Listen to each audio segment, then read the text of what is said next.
নমস্কার বন্ধুরা, মাসালমান তেকুম। আমি আবার আজকের একটা নতুন রেসিপি নিয়ে তোমাদের সবার সামনে চলে এসেছি। সেটা কি করে করব সেটা তোমাদের সবার সঙ্গে শেয়ার করব। দেখো, আজকের আমি এখানে 300 গ্রাম ঢ্যাঁড়স ধুয়ে গোটা গোটায় ছোটো ছোটো ঢ্যাঁড়স আমি কচি রেখেই কিনেছি। সেগুলো এরকমভাবে কেটে একটু পেছন দিকটা একটু কেটে নিয়েছি, আর মাথাগুলো একটু কেটে এইভাবে গোটা গোটা রেখেছি আমি। যদি খুব বেশি বড় হয় তোমরা চাইলে এটাকে একটাকে 2 পিসও করতে পারো। যদি আমি আজকে দুধ ঢ্যাঁড়স করবো। দুধ ঢ্যাঁড়স করতে দেখো, আমি এখানে একটা মিক্সির জার নিয়ে নিয়েছি। এবার এখানে আমি পোস্ত দিয়ে দেবো। ব্যাস, বড় চামচ হলে 1 চামচ দিলেই হয়ে যাবে, ছোট চামচের 2 চামচ দিয়ে দিলাম। আর এখানে আমি অল্প কটা 6-7টা মতন এই দেখ কাজু আর 2টো আমন্ড যা একটু ছিল সেটাই দিয়েছি। কাঁচা লঙ্কা 3টে। যেহেতু দুধ ঢ্যাঁড়স বলছি সেই জন্য আমি এটা ভিজিয়ে রাখবো একটু। সেক্ষেত্রে আমি একটু দুধ দিয়েও ভিজিয়ে রাখতে পারি।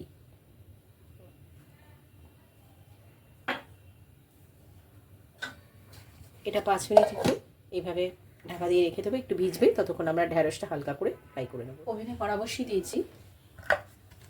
এবার কড়া গরম হয়ে গেছে, আমি একটু তেল দিয়ে দেবো।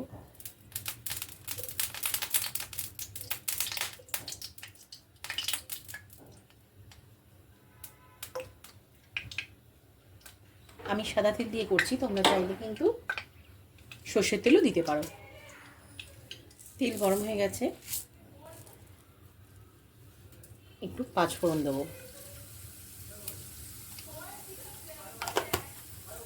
5 ফোড়নের মধ্যে আমি একটু মৌরিটা দেবো বেশি।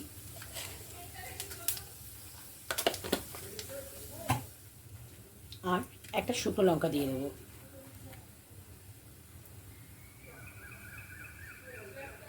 আর যেটা দেবো একটু হিং দিয়ে দেবো।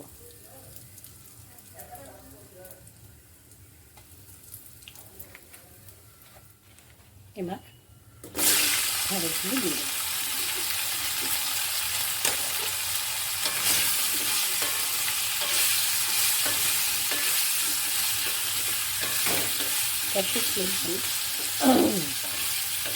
গ্যাসের ফ্লেমটা আমি একটুখানি কমিয়ে রাখছি। এটা যতক্ষণ ভাজা হবে ততক্ষণ আমি মশলাটা পেস্ট করে নেব।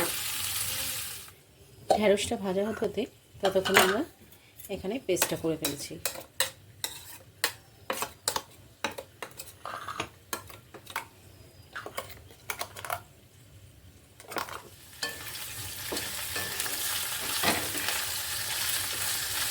এদিকে ঢ্যাঁড়সটা হালকা ভাজা হয়ে গেছে। আমরা কিন্তু খুব বেশি লাল করে ঢ্যাঁড়স ভাজবো না। এবার এই মশলাটা আমরা করলাম, পোস্ত, লঙ্কা আর বাদাম দুধ দিয়ে, সেটা এখানে ঢেলে দেবো।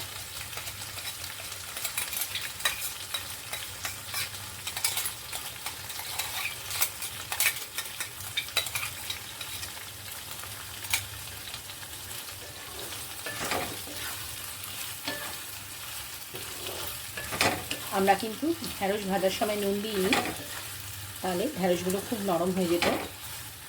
সেই জন্য আমরা এখন নুন দেবো। নুনটা একটু বুঝেই দেবো, যেহেতু আমরা বলছি এটা দুধ ঢ্যাঁড়স, সেই জন্য আমরা কিন্তু জল দুধ মিশিয়েও দিতে পারি, আবার কেউ চাইলে পুরো দুধ দিয়েও করতে পারো।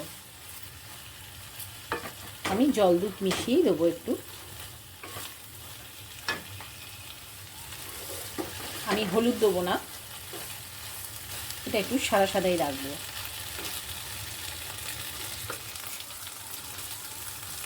মশলা ধোয়ার মিক্সারের জলটা দিয়ে দিলাম।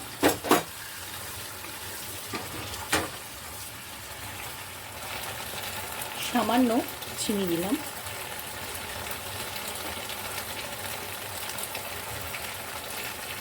এবার বাকি দুধটা দিয়ে দেবো।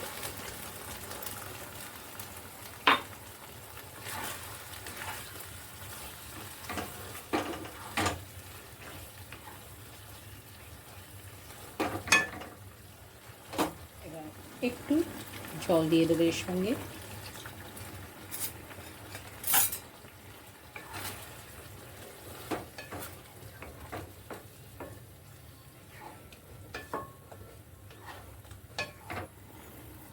একটু ঝোলটা ফুটবে।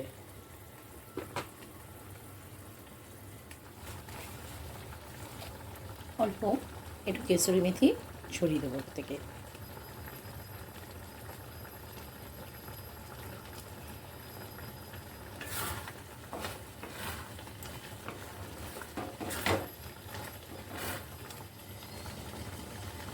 ঝোলটা খুব ড্রাই হয়ে যাচ্ছে, সেই জন্য আমি আর একটু এর মধ্যে হাফ কাপ মতো দুধ দিয়ে দিলাম।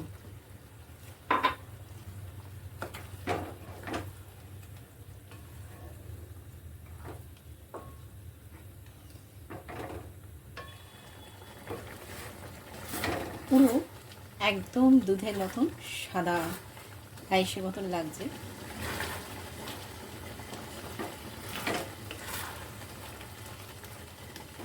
আমি এই থিকনেসই নামাবো ঝোলটা, এর থেকে আর শুকাবো না, কেন আরও যেহেতু দুধ, এটা যত ঠান্ডা হবে তত কিন্তু আরও ড্রাই হয়ে যাবে।